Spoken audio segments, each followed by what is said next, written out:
Hey, welcome to EPN. My name is Victor Lucas, and we bring you the latest in everything cool every single day. Thank you so much for joining us on this fine Monday afternoon. Hope it's sunny wherever you are and you're watching this, but you're not in the sun. You're inside. You're protecting your skin. Very good on you. We've got a great show for you today. Our buddy Jose Sanchez is going to be joining me live, and we are going to be talking about all the reveals that happened at the San Diego Comic-Con, which is going to be a blast. But first, we have to get to our rundown. And today's rundown, we're going to dedicate to the city of Toronto, which has had an incredible, just brutal hardship that has happened over the last 24 hours. Gun violence seems to be going a little bit crazy in the city, and some innocent people were the victims of a hateful crime last night. And so our hearts go out to all of those victims and their families, and to everybody that we know and love in Toronto. We're thinking about you. And today we're going to dedicate our rundown to you. You may have heard that the San Diego Comic-Con happened over the weekend, and some massive new movies were unveiled, and some of them were even based on comic books. Because Marvel Studios didn't really have a presence at the event this year, the two biggest superhero movies shown off are easily DC's Aquaman and Shazam. Both films appear to be going for a brighter look and more uplifting tone than most of the previous DC movies. Aquaman will see the watery hero fight his arch nemesis Black Manta for control of the underwater kingdom of Atlantis, with the underwater setting creating a unique and aquatic aesthetic. This will splash into theaters this December. Shazam looks even less dark. It focuses on a young boy, Billy Batson, who becomes a superhero when he says the magic word Shazam. And the film looks like a combination of Richard Donner's Superman with the Tom Hanks movie Big. That one lands in April. If you want a darker superhero movie, the first full trailer for M. Night Shyamalan's Unbreakable sequel, Glass, debuted at Comic-Con. It sees Bruce Willis and Samuel L. Jackson reprise their roles from the 2000 film, alongside James McAvoy as split villain Kevin, with the film once again imagining what superheroes and villains would look like in the real world. Unbreakable fans have been waiting almost 20 years for a sequel, so hopefully Glass delivers when it hits theaters in January. The last big movie unveiled at Comic-Con has even bigger monsters and is turning things up to 11. Godzilla King of the Monsters is a sequel to the 2014 Godzilla reboot and stars Stranger Things hero Millie Bobby Brown alongside Kyle Chandler and Vera Farmiga. But the most important characters are the giant kaiju monsters. Godzilla will go up against old foes like Mothra, Rodan, and the three-headed King Ghidorah. The visual style looks pretty cool. That smashes into theaters in May. There's some pretty good stuff coming up our way. I think that the Shazam movie actually looks a little cheeseball, a little sort of, like The Greatest American Hero is what it reminds me of. And I'm actually looking forward to that movie. I know that the effects and the sort of, pop out of the screen colors of the costume look a little off-putting, but I think it's going to be fun. And I actually like Zach Levi. I think he's a really good comedic actor. He's got great chops. And I don't know if it's just because he was awesome in Tangled or what, but I think he's going to be great. And I'm also looking forward to seeing the craziness of the Aquaman movie. I think Jason Momoa is such a charming actor, and there's some good cast members in there. Nicole Kidman. I think this is going to be a lot of fun as well. I'm extending hope. I'm extending faith out there. And you know what? I wasn't a big fan of that recent Godzilla movie starring Bryan Cranston, but this one looks like it is going to be a lot of fun as well. It's like they haven't forgotten to have fun with this one.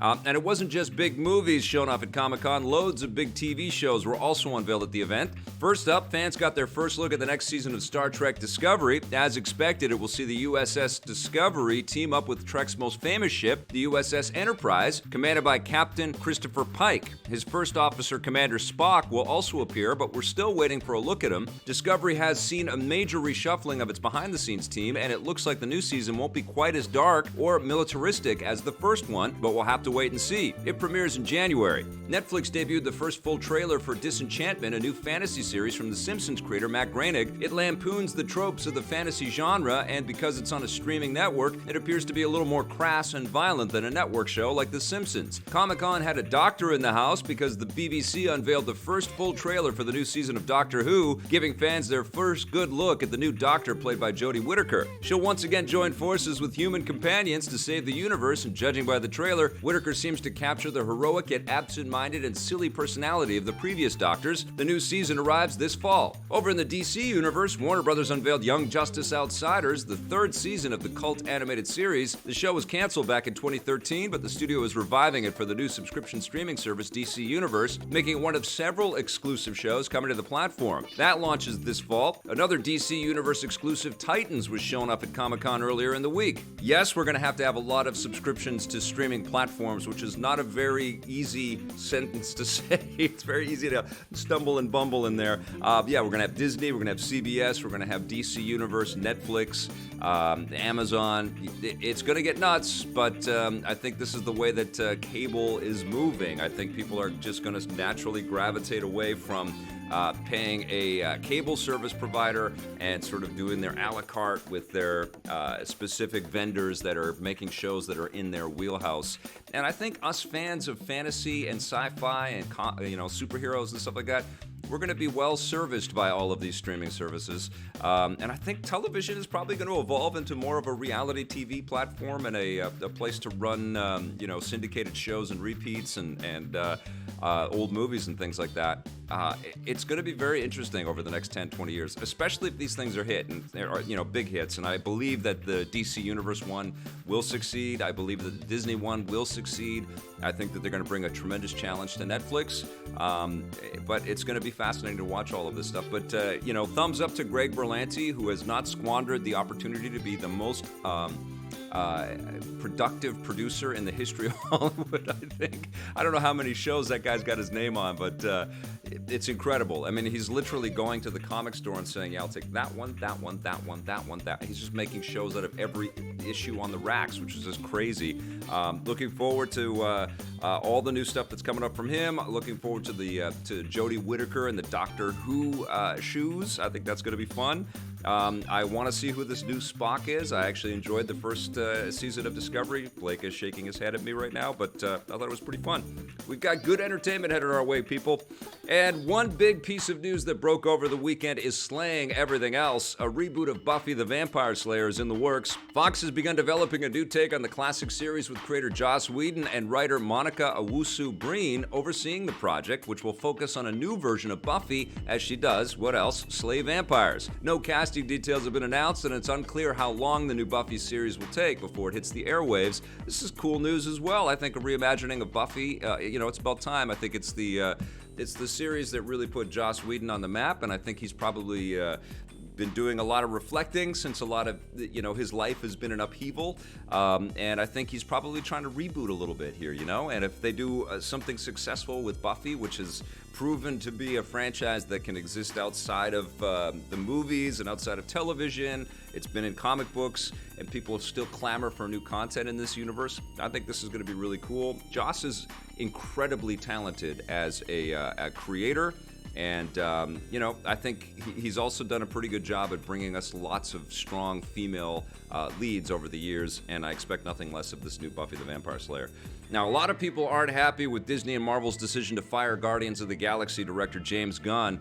A Change.org petition calling for Gunn to be rehired to write and direct Guardians of the Galaxy 3 has been launched and currently has more than 180,000 signatures. Gunn has also been defended by several prominent names, including director Joe Carnahan and Guardian star Dave Bautista, who have publicly disagreed with Disney's decision. Other Guardian stars have responded in different ways. Chris Pratt and Zoe Saldana have both issued non-committal statements hinting at their support for Gunn, but at the same time not criticizing Disney's decision, while Yondu actor Michael Rooker has left Twitter altogether. The controversy all started last week when crass jokes made by Gunn more than a decade ago were dug up by far-right conspiracy theorist and white supremacist Mike Cernovich. Cernovich has been feuding with Gunn over his criticism of U.S. President Donald Trump, and he brought up the old tweets as a way to discredit Gunn and get him fired. It worked. Disney and Marvel severed ties with him on Friday afternoon, saying that the old tweets do not represent their values. Gunn himself hasn't publicly disagreed with Disney's decision to fire him. In a statement, he's apologized for the jokes, pointing out that they were made back when he was a totally different kind of filmmaker and well before Disney and Marvel hired him to direct the first Guardians movie. Disney has yet to respond to the petition. I've been doing a lot of thinking about this, and it's true that James Gunn apologized for these things in 2012, but it's also true, and so I think it's wrong to sort of fire a person and to punish a person if they have made concerted efforts to change. And I think that's a terrible statement to send out to the world, is that you can't change and people can't change. But Disney isn't a court of law. Disney is a public company, and Disney is a business that needs to make a lot of money to make a lot of people happy. And if there are going to be things that will, poke holes in that balloon and piss off shareholders and piss off audience members, it's kind of a fiduciary responsibility on Disney's part to manage that. And I think that they kind of had to weigh everything out and look at, James Gunn's considerable contributions and weigh that against the controversy that will continue to follow him, fair or not. And they had to make a very tough decision. And I think that the repercussions are going to be felt for many years. And I think that's going to be really scary for a lot of creators out there that have things that they're not proud of in their histories, or their Twitter streams, or their Facebook feeds, or their relationships with people. This is a very messy time, and it's a very fractious time where we've got opposing parties and opposing sensibilities constantly at odds with each other, and there's going to be some ugly fallout through this. And James Gunn, unfortunately, is one of the people that is going to be suffering through this, and also all of his fans and everybody that wants him to make more of this content. I think he's going to be fine, and I think another studio is going to weather the storm of hiring him, and he's going to build something really cool. It might even be Warner Brothers saying, "Look, we'll take a chance with you," or whatever. I mean, there's a way to spin this in the the PR world, but I don't think a petition is going to change Disney's mind about this. I think that they have a lot of shareholders that represent all kinds of values across the United States. They're one of the biggest companies in the world, and they just have got to kind of distance themselves from stuff, especially when you look at the context of some of James Gunn's tweets. They're really at the heart of things that stand directly oppositional to the message of what Disney's trying to purvey out there, the family friendliness. And I know that Gunn made those at a time when he was a shocking filmmaker, and he was an edgy guy, and he was trying to be funny. I didn't find the tweets very funny, but I could see that he was just being an ass on Twitter, and there was consequences. It sucks. I mean, it's bad all around, but it's it's kind of the state of the world right now. It's not going to stop until we kind of, figure some of this stuff out. I think that this war of words is, it can be brutal, but it's like the first stage of some of the pain that we're going to go through until we've got a lot more sort of peace in the world right now. It's a crazy time. It looks like another American box office disaster has been saved by China. The Rock's new movie Skyscraper, which failed at the box office in North America, debuted in China over the weekend and earned more than $47 million in the country. That's almost double the $24 million that it made in its opening weekend in North America, and brings its total worldwide haul to more than $130 million. If the film manages to maintain its numbers in China, it will be the latest in a long line of American movies that have failed financially in their home country, only to be saved by the emerging Chinese market. Other films like Pacific Rim, The New Tomb Raider, and The Rock's previous film, Rampage, have seen similar turnarounds. Yes, China is going to become unbelievably important. It already is unbelievably important to the state of the Hollywood's finances. I think there was a reason why they set Skyscraper in Hong Kong.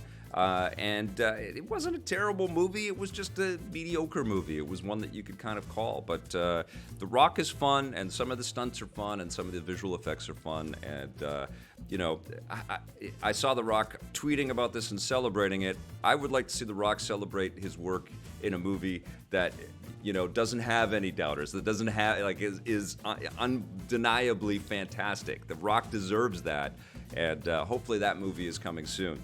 But that's going to wrap us up for the rundown. Right now it's time for This Day in Everything Cool.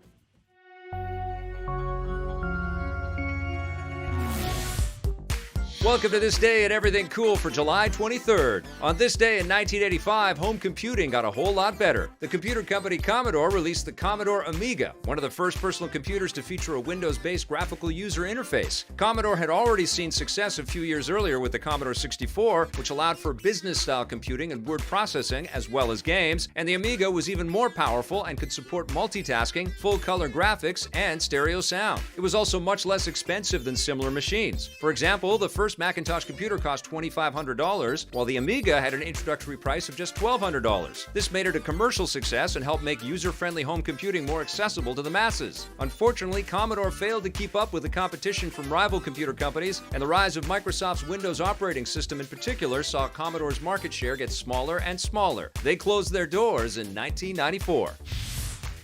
All right, you guys, let's go from the past in the video game universe and a long time ago in computing to what just happened over the weekend with the San Diego Comic-Con. Lots and lots of big reveals. My buddy Jose Sanchez, Don Fubar, is here. How you doing, buddy? I'm doing good. Good to see you. Not in San Diego. You are still hot. San Jose. It's hot everywhere, man. It's hot as balls. I didn't have to wait in any lines. I didn't have to cosplay too much.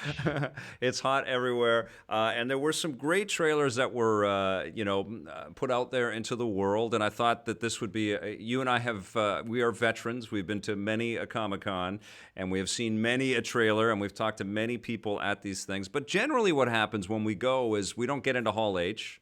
We can't really wait for these long lines, and we're not doing our jobs. I got it one time. I got it one time in my 10, 12 years of Comic-Conning.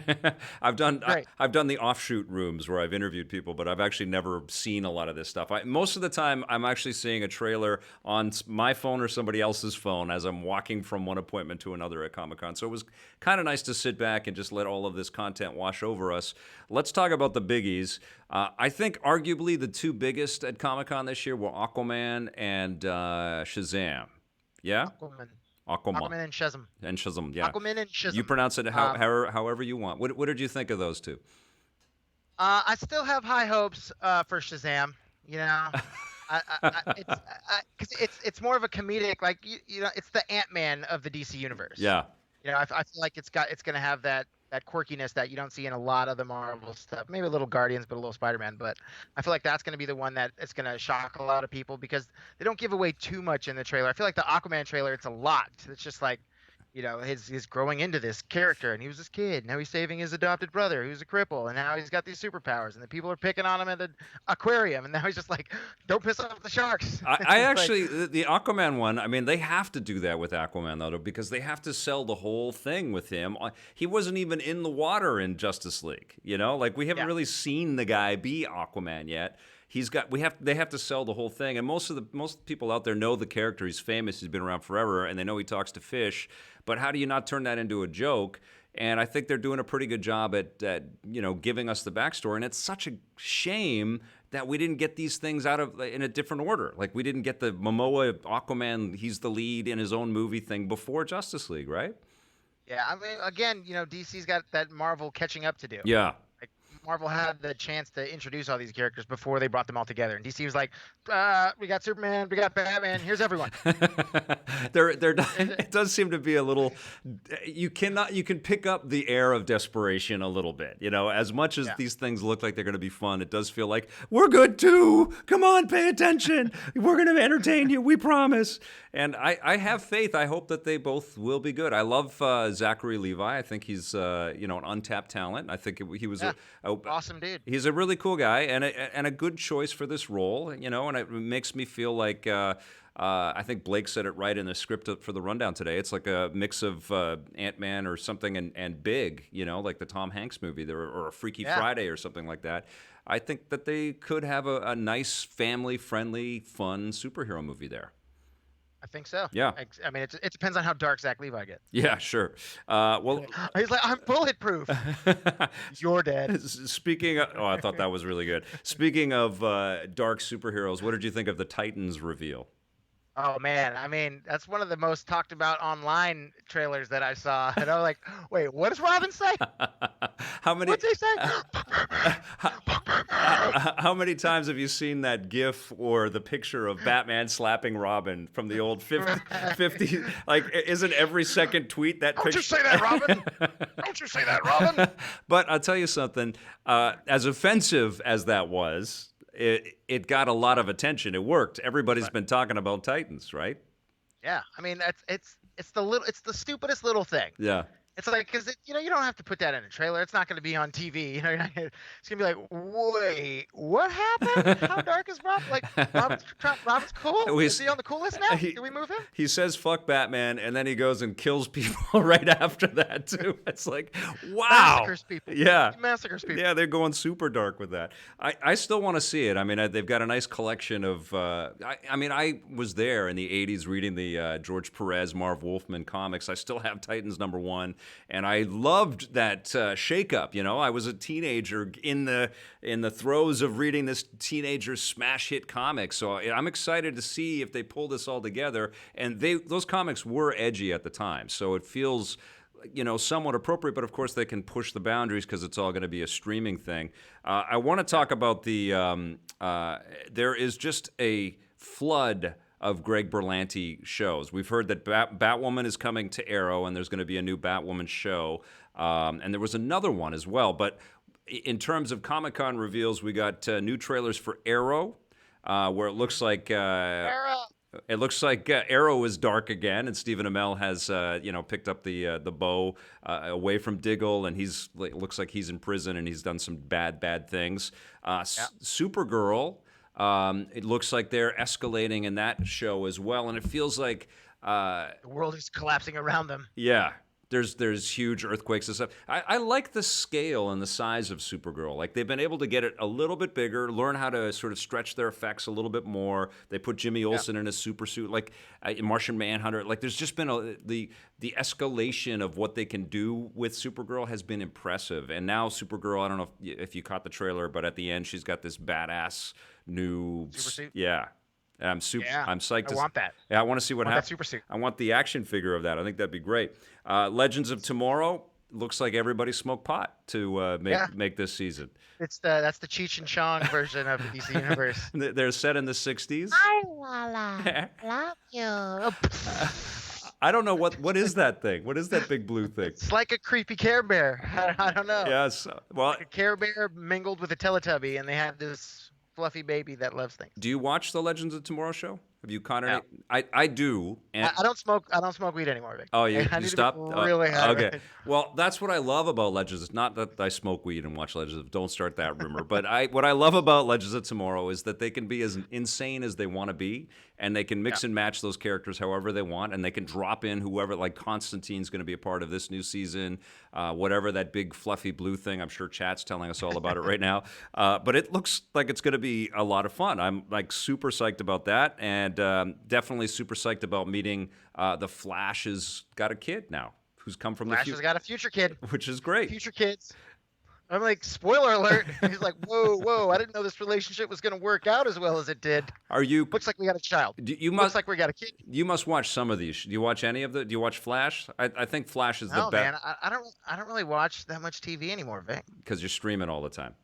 Streaming, playing games when I do have some downtime, Yep. like catching up on shows. Yep. 13 Reasons Why. I just started season 1, episode 4. Well, here's the thing with these shows, because the Marvel and DC movies are never going to stop, but the shows are getting so good, and when you go back to them, because I'm still catching up. We were inundated with so much material to sort of consume over the last little while. But I've gone back and I've watched a bunch of the last seasons of Arrow and The Flash, and have been blown away. Like the production quality, the aesthetics, the effects that they're pulling off, incredible. And they're all under that Greg Berlanti umbrella, which just blows me away. The other one is Black Lightning, which is also another cool show. It's on Netflix up here. I don't know if it's on Netflix down south. I think it is. Yeah. Well, they've done I think so. They've done a phenomenal job with that, and the fact that he's going to be involved with Batwoman and getting us more into the Bruce Wayne Dark Knight kind of universe just blows my mind. But there was also, in addition to all of these live action shows, holy crap! I mean, I'm looking at the list.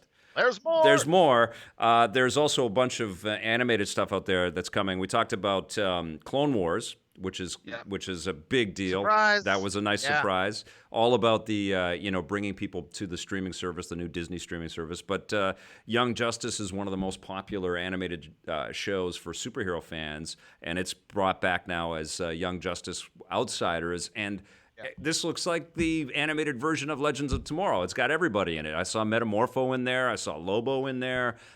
It's like, call the characters. They're everybody's in there. I think I saw Firestorm, Blue Beetle's in there, Darkseid's in there. Yeah, they're just rolling out. They're like checklists. What do we need? Yeah. Let's put this one, this one, this one, this one, this one, this one. Check them all out. Which action figures are we low on right now? How do we sell those guys? But no, it looks great, and the fact that it's another one of the streaming shows. It's impressive that there's going to be this much output. It's like DC and Warner Brothers or Warner Media because of the Time Warner merger. Yeah. They're digging into their pockets and they're making us lots of entertainment. So I'm psyched with those. But this was the year for them to showcase. Yeah. They're announcing this new streaming service and not a lot of Marvel's missing. So you're just like, all right, let's take the brunt of this. Let's give everybody every character we have. Yeah. Put them in something. You're right. And go. And Marvel wasn't at San Diego Comic-Con for the most part. The Marvel News was there with James Gunn getting fired and stuff. But the only Marvel entity that was there, I think, was as far as I can tell from all the stuff that I've been seeing online, is Iron Fist Season 2. That trailer was revealed. What'd you think of that? And they did something for Deadpool, the DVD. Oh yeah, release. Yes. And now that is officially part of Disney as well, right? How are they going to handle? Like Blake brought this up because I'm sure there are lots of skeletons in a lot of the Fox creators' closets as well. How are they going to handle all of that vetting that's going to happen?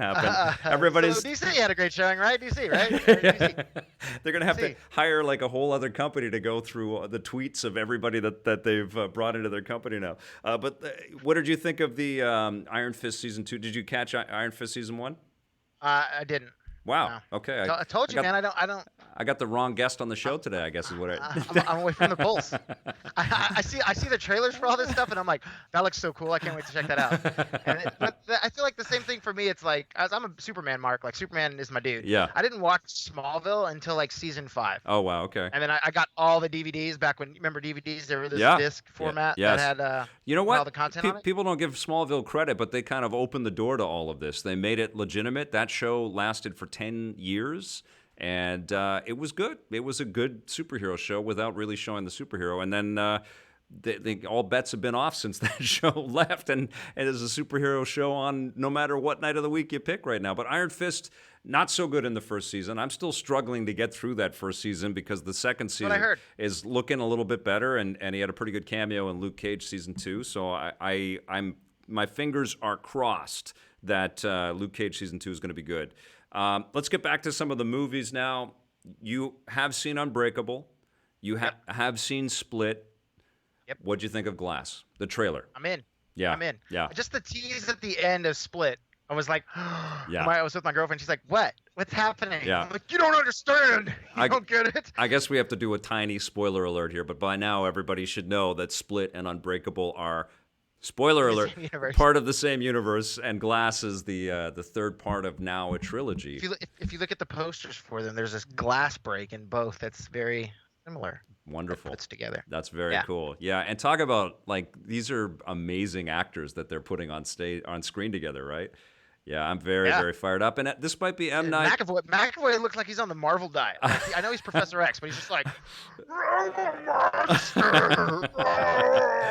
he's on the God, he's on the Chris Evans Captain America diet right there. It's all those guys, man. If you want to be in a Marvel movie, we got to put you into the gym. Like Paul Rudd, you got Thor, you got Iron Man. Like, everybody's just jacked out of their mind, except for Robert Downey. He's like, you know what? I'll just wear a suit. Yeah. And very expensive suit and platforms.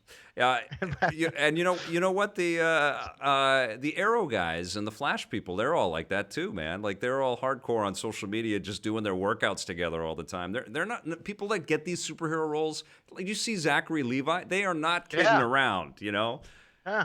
That's what I got to I mean, do. I got to get a superhero role. I got. that's the thing. Look, Henry Cavill did it. Yeah. Like Ben Affleck, Batman did it. Everybody's just like Jason Momoa was already a giant horse lord, so he's like, It's true. "We'll be good." He came preset, the pre molded. Okay, you know what shocked me is we've talked about the trailers, and so much of this has been comic book related and superhero related. So It was Comic-Con. I was, but. It's Dude, a good thing to be talking about comics. it wasn't always that way, and you know that. I know. You know, like what was the vampire series? The Oh God, Twilight. yeah, when Twilight got huge and Twilight showed up at Comic-Con, I was like, what the hell is going on? You know, it was totally weird. It got weird, but now it's like superheroes. They've come charging back, and it's huge. It wasn't all superheroes though. Godzilla, King of the Monsters, had an impressive showing. What'd you think of that? Dude, yes, Mothra, Ghidorah, like Mothra, Yeah. Mothra. I loved those old like Tokusatsu like giant monster movies back in the day. Like I remember renting them on Beta. Yeah. Beta. I don't know if you're familiar with Beta. It's this tape. Yeah. It was like a VHS but a little bit thicker, a little smaller. Tap, but no, tap, the tap recorder. tip. Tip, Yeah. Tap it. I don't know. You lost me. But Giant I mean, monsters, you got me though. Giant monsters. It's weird though, like how it's gonna all mix because it looks like 11 is like super. I was like, oh my god, the Stranger Godzilla. Godzilla's up in the upside down. It's like she's befriending Godzilla. I just hope because Is Godzuki gonna show up? Like they had too many reaction shots of Bryan Cranston and Quicksilver in the last Godzilla movie and or Kick-Ass, and I didn't really care to see the humans as much as I did last time. It was okay. I wanted to see the awesome destructive force of these enormous beasts, and I feel like we're getting that in this one. Yeah, well, in the first movie, there was somebody calculated it was like 13 minutes of Godzilla time in the whole movie or something stupid like that. Yeah, that's crap. And it's a movie called Godzilla. Yeah. So this was like, all right, now we're gonna have all these monsters. Like, are they gonna build a Mecha Godzilla to come and try to take out all these monsters? I don't know, but I want to find out. I do too. I called the first Godzilla the Gareth Edwards, I think. Gareth Edwards. I added some extra Z's in there, so it was God's. God. You know what I'm saying? But Predators actually looks pretty damn sweet with Shane Black behind the camera with a cool script, good actors. Good looking trailer. More Predators. Yeah. They keep trying to still revive predating. Still predating on people. There's gonna be some lights on some or not. What is her name? Olivia Munn. Yeah. I mean, I fired up for that. Shane Black is great. Like he has got punchy dialogue. He's got funny bits. He knows how to craft a script. He knows how to know about Shane Black's funny bits, man. Yeah, well, he knows how to make a movie that's huge in scale but still has resonance and weight. He did a great job with Iron Man 3. A lot of people don't agree with that, but I am a big fan of him. So I'm fired up for that. I think we got them all except maybe the Doctor Who trailer. Did you check that one out? No, I missed the last 7 seasons of the Doctor Who. 37 seasons? How many seasons? Something like that. Yeah. It's like 36, 37, I think. I mean, I think this is a big deal. This is the first female Doctor Who we've ever had. Jodie Whittaker steps into the role. I think she handles this trailer, at least, with a great sense of humor and a twinkle in her eye, and she looks like she's going to have fun. She's playful. I like you, am way overdue with a Doctor Who immersion, but you need that time. I need a visit to the doctor. Yeah, I need to make a visit. Make an appointment. Schedule an appointment for the doctor. I'm just fired up for this reinvention. I think it's damn cool. All in all, pretty sweet San Diego Comic-Con in terms of things to be hyped about, right? Disenchantment? You didn't get a chance to talk about? Oh yeah, Disenchantment. The Matt Groening animated series? Yeah, for Netflix. That one looks amazing. Impaling your head on an iron throne. That's how we're kicking things off. I'm like, all right, let's do this Matt Groening. Same art style, so it's going to be hard. It's weird that his work looks so similar. Yeah. I can never get away from that. And I'm just like, is this like an alternate universe? Bart Simpson can show up as the king of his castle. I think that's part of the package deal. If you hire Matt Groening, that's the art you're going to get, right? Like if you're the studio and you hire this guy, you want people to know it's his work, right? So because I'm sure Matt Groening not cheap. So clearly, yeah, they got. You're like, is this Matt Groening? Yeah, yeah, it looks like it. Look at those eyes. Totally him. I'm in. I can't wait, and they can be edgier now, as we could tell. Maybe they'll put Robin saying "fuck Batman" into their disenchantment. There you go. That'll never happen. Never happen. All right. Foobs, we are overdue to have you on the show more often, so we are going to get you back, and we'll talk about some new game stuff and some new things that you are spending time to enjoy. I know you're still getting out to lots and lots of movies, so we'll I am doing so. You know what I've been doing? Speaking of Comic-Con, Yeah. this book right here. Yes. It's a wrestling book, King of Strong Style on Shinsuke Nakamura from Viz. Yeah? Shout out to Viz. They hooked it up. This is a book that they launched at Comic-Con. Wow. I've been reading that. I mean, anything I could do to talk about wrestling, I'll sneak it in. There it is. Awesome. Are you thinking of getting I've been reading books. So I've been watching television. I've been reading the old books, page flipping. You're holding up something that's just like a foreign object to us. It's like an alien artifact right there. Is it because he's Japanese? Look at this. It's got pages. There's pictures. So are you going to be doing some wrestling? Like real life wrestling anywhere that we... I'd love to. Yeah. I'm going to a lot of wrestling. I've been going to a lot of wrestling. That's just been what I've been doing. Awesome. Wrestling. Well, Drop some elbows on people. We're living in, I think, two slightly different universes. I'm watching way too many superheroes. You're watching a lot of sweaty men's. Yeah. Yeah. All right. Why not? Okay. Well, we'll catch up soon, brother. And it was awesome to talk Comic-Con with you. But right now, it is time for another buried treasure.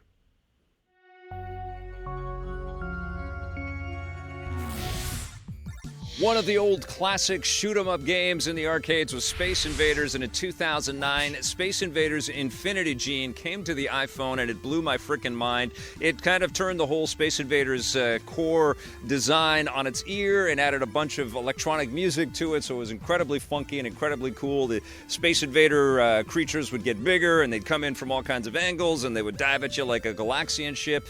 Incredibly awesome, fantastic mobile experience, and everybody was raving about it, including me. And so Taito said, I don't know how to pronounce that. That's one of those game company names that's difficult to... Somebody correct me in the comments below. But anyways, they said, look, this will work on consoles as well. So it came out for the Xbox 360 and the PlayStation 3. I think you can get a Windows version of this game as well. You're basically just shooting at bad guys that are coming at you and storming at you. But the flashy effects and graphics and the cool music and the interesting kind of change-ups from level to level kept this thing incredibly addictive, incredibly challenging, and you just wanted to progress through. And that was one of the things that was a bit problematic for the original Space Invaders, because it was just like bam, bam, bam, bam, bam, bam, bam, and it just got faster and faster, and then you go nuts, and you go, okay, I've had enough. But with Space Invaders Infinity Gene, you never get enough. It's incredibly cool, still in 2018, even though it's almost a decade old. This is a classic, absolutely a buried treasure. Pretty awesome show we're having today, huh? Thank you so much for joining us. I have a photo from our friend Ian Spence, also known as Timberwolf.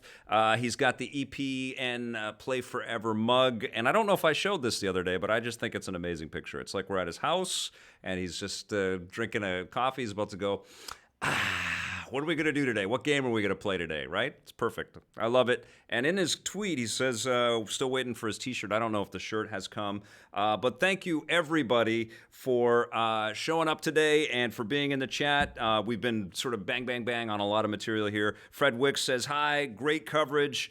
Thank you so much. Paul Adamson is in there. Farimer is in there. Adrian Leon. Mondo Blasto Zero talking about wrestling. It's hard not to talk about wrestling when we have Jose on, huh? Jordan Cunningham, with every regeneration, the show refreshes itself. That's kind of what we've been doing. Talking about EP, right? That's a Doctor Who reference. Oh, okay. Or an EP reference. I'm taking it. Even if you didn't mean that, Jordan, I'm taking it. I'm pulling it right from you. Jordan Cunningham also says, comment, you don't need to watch the previous Doctor Who to get into the new series. Good tip. Thank you, sir. Wesley West has a big yes. I don't know what that's for. This is out of context chat. This is what we got right now. Rukia X-Play Network, LOL. Fred Wicks, loving the coverage. Love you, brother. Blair Farrell, good to see you. Issa Rain, what is everyone's favorite game of all time? That's a huge question. I'm going with Zelda Breath of the Wild still in 2018. That was my favorite game last year. I'm still on Zelda Breath of the Wild. Everybody agree with me? Hands up? Yep, I can see you're all agreeing, which is awesome. Who else we have here? Danny Johnson, The Last Disciple, Fat Chimp, great to see you. Wesley West, everybody's here. It's great. Oh, Warko Way, how are you, brother? Okay, you guys, we are going to get into Let's Play and Chat right after this review, and it's DLC that really hooked me. Let's take a look. Maybe it's the jetpacks, or maybe it was the laser guns, but for whatever reason, I became addicted to Far Cry 5's Lost on Mars DLC expansion. This is the latest. There's another one still coming. There was a Vietnam-based one, which I haven't played yet. But Lost on Mars is the one that attracted me because I'm a big sci-fi nerd, and I also like jetpacks and laser guns. And you get that in this game. You have to fight these kind of creepy crawlies that are, popping up out of the Mars desert sand, and they will come and get you. They're actually pretty cool alien, Mars monster models. And it's fun to blast them, and they are pretty tough, and they escalate in challenge as you become more adept with your skills and are augmented with better abilities and better weaponry.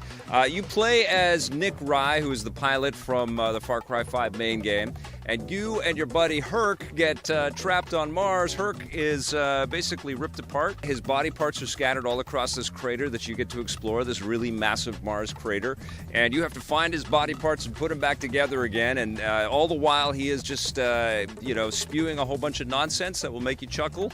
And then there are all these weapons that have these double entendres and other meanings in their titles. But basically you're scaling up from pistols and laser guns and shotguns and, sniper rifles and rocket launchers. You get little sort of elements of all of those types of weapons in the guns that you are given, but they all look like sci-fi from the 60s kind of weaponry, which is pretty cool. And the jetpack changes the game experience considerably because you feel a little sort of hampered by the gravitational pull. Even though you have a little bit more bounce on Mars, when you get the jetpack, it makes a big difference. You can actually fly up to top ledges and jump up to towers, and the towers are all sci-fi themed as well.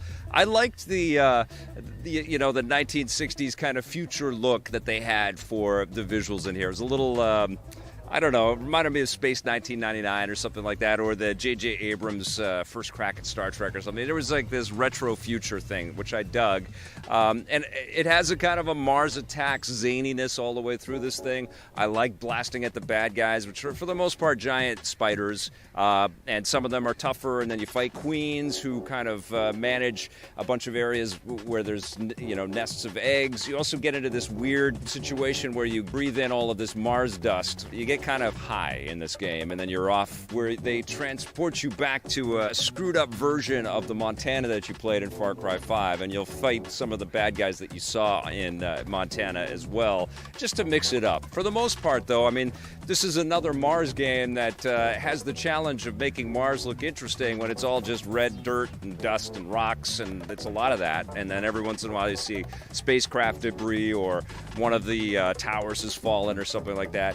You can pick up grenades and weapons that augment your shield. You can actually pick up a weapon that will change some of the bad guys into cows or chickens. Cows or chickens play a part in this story as well. But I kind of got hooked just exploring and picking up Herc's body parts, and the chit-chat that was going back and forth, and the mechanics were pretty solid. I forgave its sins of being set on Mars, which has always been a pretty boring setting in video games. I forgave it. I just started to get lost in it, and I played it and enjoyed it. It's kind of a forgettable experience at the end of it, but I didn't mind the escape for a little while. I think it was a smart play to have a sci-fi themed pack in the middle of Far Cry 5, but yes, it doesn't stack up to the quality or the fidelity of the Far Cry 5 core experience, and that's a bit of a bummer, because when you have sci-fi as your sort of opening salvo, you have a tremendous canvas available to you, and it's not fully exploited or utilized here. But it's still fun. The core gameplay was fun, and the camaraderie of the characters is fun, and the bad guys were fun to blast away. It did feel like they just had a little bit of fun, but then they silly putty stretched it out so that it would go on for about 10 hours or so. But you know what? I kept playing. There's lots of other games that I could be playing and will be playing, but I stuck with Lost on Mars until the bitter end. I'm going to give it a 7 out of 10. Yeah, so it was addictive. It kept me going, and yeah, I don't know. I like jetpacks. If you've got a jetpack in the game, I'm going to be paying attention. All right, today, guys, on Let's Play and Chat, we have got Nidhogg 2, which is a crazy fencing experience. I don't know how loud that is, Blake. Blake Siefkin's going to come out here and join me, and this is called Let's Play and Chat. So what we do is we play and we chat. All right, so let's jump into the arcade. This seems fine. You can change your character around like this. This is really loud for me here, so I'm going to turn this down just a little bit. Here we go, like that. And so you make your character, and then you jump in, and we are off to the races in a stabby stab fest right now. So I just got to go run around, and you're trying to. Oh, he got me. So. I don't know if anybody's ever played the original. It's definitely engineered to be a multiplayer experience, but Blake's going to run the chat and get to us. And so I think what we're trying to do is fill up the bars, and you see the ghosts of your dead people. I'm going to try to pay attention and not just die over and over again. Hi, everyone. Hello, Blake. But I played this at the Indie Games Night last year and was instantly charmed. Super cool game. Oops, dead. Okay, cool. We should talk about all the fun ways this game's title gets auto-corrected when you text it to people. Yeah. When you texted me that we were playing it, it said something like Nidhogg? Yeah, Nidhogg. Oh, I stabbed him in the eye. Nidhogg. That's great. Okay. Tyler Fisher says, comment hello from the beyond. The Beyond. Is that a reference to something that I don't know? Ooh, final screen. This game is insane. I love it. It's super fast. It's over quick. It feels like a retro arcade game. Uh-oh. He's gonna get me. Timberwolf wants to know if you're gonna... I've just started playing this, so I'm pretty much dead. Oh, this is you got eaten by a giant worm. Wow. So cool. That's like a giant intestine. It's disgusting. With a unicorn horn. Yes. Actually, let's see if I can get you into this game. Let's try it. I have a question from Timberwolf. Vic. Okay. It's very important. Will you review Underworld Ascendant before launch? I guess it depends if we get a copy, right? Didn't he ask that the other day? Did he? I think he did. Did he? I don't know. I don't know. I'll try to. Should I? We will try played to. it. Yes. We've played it at E3. I played it for a little bit. It was buggy. It was not ready to go. But, okay, so you're in. Oh, actually, I'll keep this one. Okay. There you go. You keep that one. So which side am I? You're green. Okay. So we're on our appropriate So now sides. I'm pink? Okay. Yeah, so you can choose whatever you want. be You can that change color. your torso. There's my, I gotta make sure my hair is perfect. there you go. You can change your hair. How do I change my hair? Okay, change your legs. You have Okay, to, well, whatever. you're good. Okay. There we go. Oh, and everything's unlocked. Okay, cool. Airship. I'm getting a Fez vibe Yeah. from the art style. Yeah, it's totally trippy. Okay, so hang on. I jumped into your sword. That was not a good move. I wasn't Bad, even... bad play. So what's the point of this game, Vic? You're just stab supposed me. to... Okay. Just run at me and stab me I as threw my fast as sword you at can. you. Got you. How though? Like how? What am I doing? How did I kill you before? You just flail. There's a lot. Oh, I have bow and arrow. Is it more of a button masher, or is there like? No, there's definitely some like timing and jumping. Oh, you can throw your. I don't know how I'm doing any of this stuff. I see. The weapons change after you've died a little bit. This is my first time playing it too, buddy. So I think you just. Did you play the first one? No. So I'm just very good at games. So I'm just killing you often. That's. It's total insanity. Oh yes. So is there more to it than this, or is this just what we do the whole time? That's it. That's the game. Are you not having a great time? I'm having a great time. Mostly because I'm killing you. This seems like it'd be fun and a great time for like 5 minutes. No, man. This is the core of multiplayer gaming. It's stripped down to its bare button essentials. mash until one of you turns into a pile of goo. But there is some strategy here. Oh, I just threw my sword at you. There's no like platforming levels or like other like co-op thing. We're in a flying airship. What else do you want? This is perfect. Look at there's like a giant intestine monster. I've been playing this for about 30 seconds and I feel like I've seen the whole game. But when we die, we blow up in a bunch of ribs and eyeballs. I've It's the seen perfect- that a few dozen times already, actually. Believe it or not. Oh, you got an achievement. Yes. Self-sacrifice. Kill yourself with your own arrow. Did I do that or did you do that? I think you did it. So I'm gonna need those achievement points, Dick. Yeah, look at me running. Catch that. Catch. There you go. Good catch. Catch this one. Catch it. All right. So when you play by yourself, what do you do? I think you unlock the levels. And then you go through different levels, like platforming style? Well, or? it's not a platformer. It's like an expansive brawler with lots of different weapons. So kind of like Shaq Fu. No, it's really meant to be multiplayer. It's meant to be zany and fast, and it's kind of like a game you would pull out at a party. Yeah. Come on, pick that up. How do I pick that up? I can't. Okay. Oh, I probably have to throw it away first. So what? When I go off the screen, I die? Yeah. That's stupid.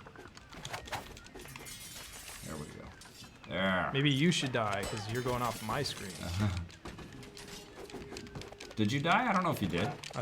Maybe it didn't I respawned. Maybe it didn't register as a death. Okay. I think I think I can stab you with a fish there too. I think once you get the hang of this, it becomes incredibly intense. Right now we're just mashing and flailing and trying to figure it out. But I love the speed of this. This is great. Got you. So what's the story? Doink! What is the story of this What's game? the story? It's this guy fighting this guy and trying to stab him There's in the no face. backstory or That's lore. the story right there. What else you want, man? I don't know. I mean, there's This got to is be a good. reason why there's a giant unicorn intestine hanging from a pirate ship mast. I think you just gave us the story. That was it. Somebody was doing LSD. That's the story.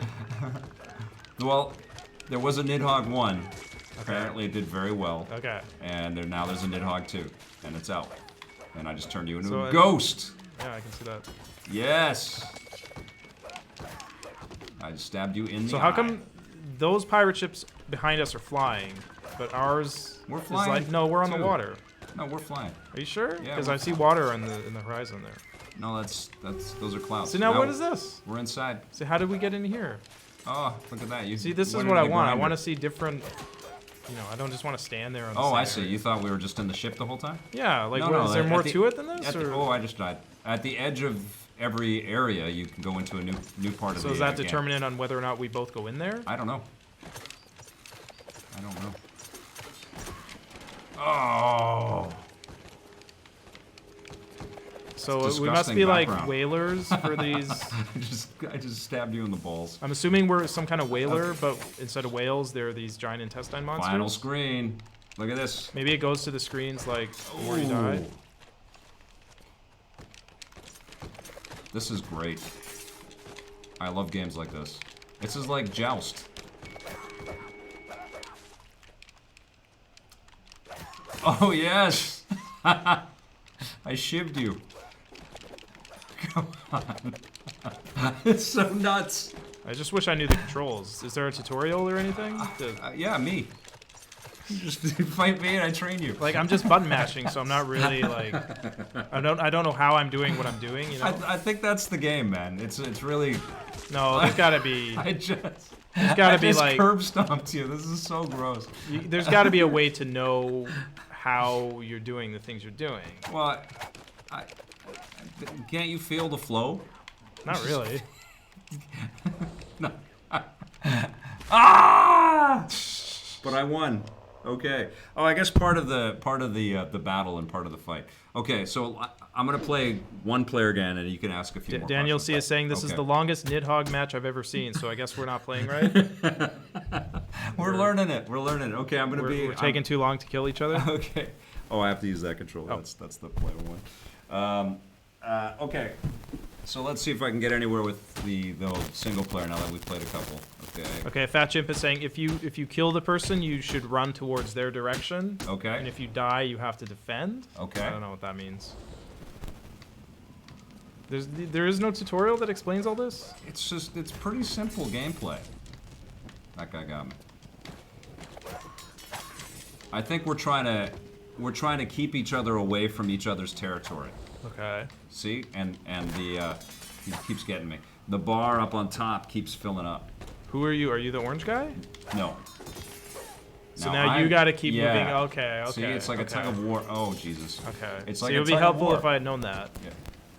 Well, I didn't know it either. I'm figuring it I don't know. out. The game should explain Who, this to who us just somehow. explained it to us? Was it Warco? Someone in the chat. Okay. Final screen. Okay.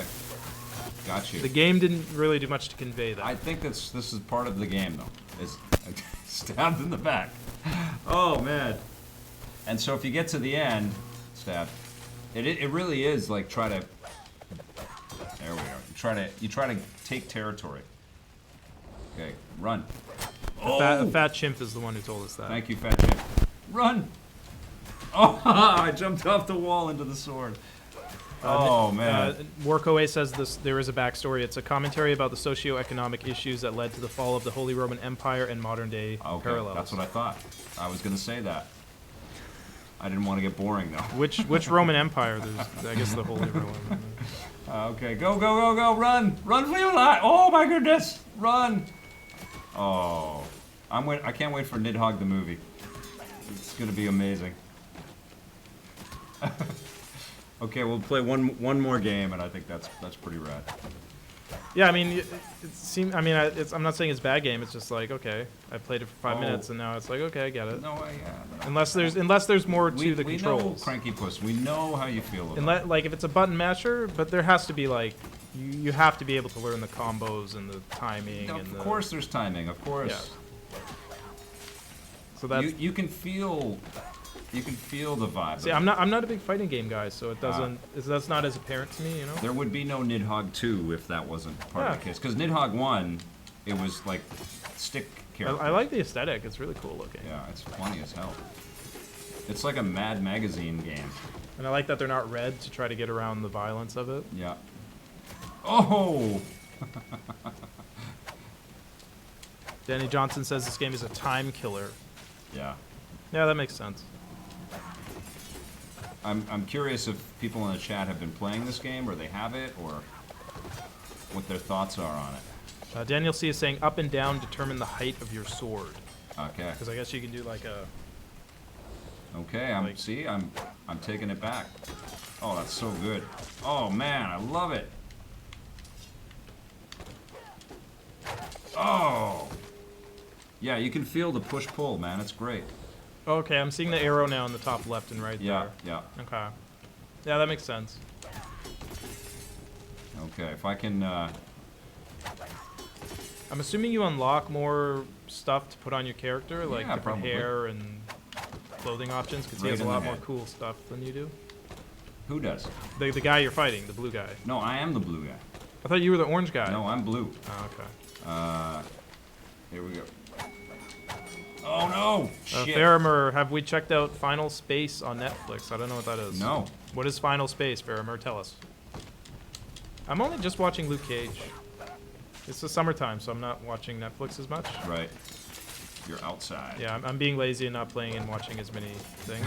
I've been going outside and reading books and doing things I shouldn't be doing. That's twice in the show we talked about books. That has to stop right now. No more book talk. All right? Books are terrible. What about comic books, Vic? Comic books are awesome. Okay. Yeah. Books with pictures. Thumbs up. Daniel C., if your sword is the same height as your opponent's, then you can disarm them when they attack. See, some people are playing this. There should be a tutorial, isn't there? No. Because how are you going to learn all this stuff? There's no hand holding in this. No crying in baseball. How are you supposed to learn all the intricacies if you don't get taught? You play with a Mr. Miyagi type. Then and you're they gonna train you. Ah. What if I don't have a Mr. Miyagi? I think someone inevitably at the party that you go to that's cool enough to have Nidhogg 2 on the big screen, let's say a projector screen, and the music's blaring, and people are playing this crazy game. That's a party I'd want to go to, Dad. Shit. Fat Chimp wants to know what your favorite book is, Vic.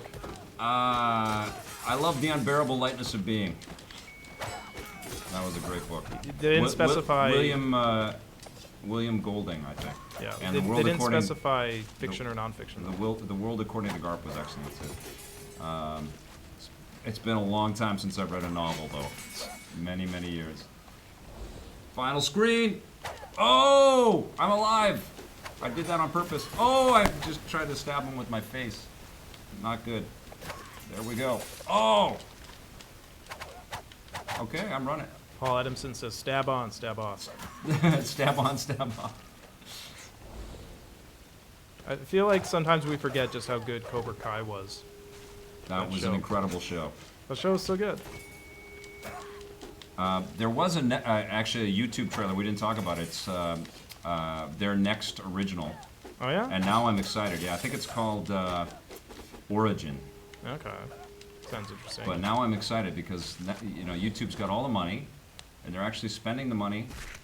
I won. You just get eaten. I won. I won against a computer. That is great. Look at that achievement. Woo! You guys were all here for this day, for this moment. Remember this. Write this down in your calendars. Is that it? Or? I want to. Yeah, that's good. That's Okay. good.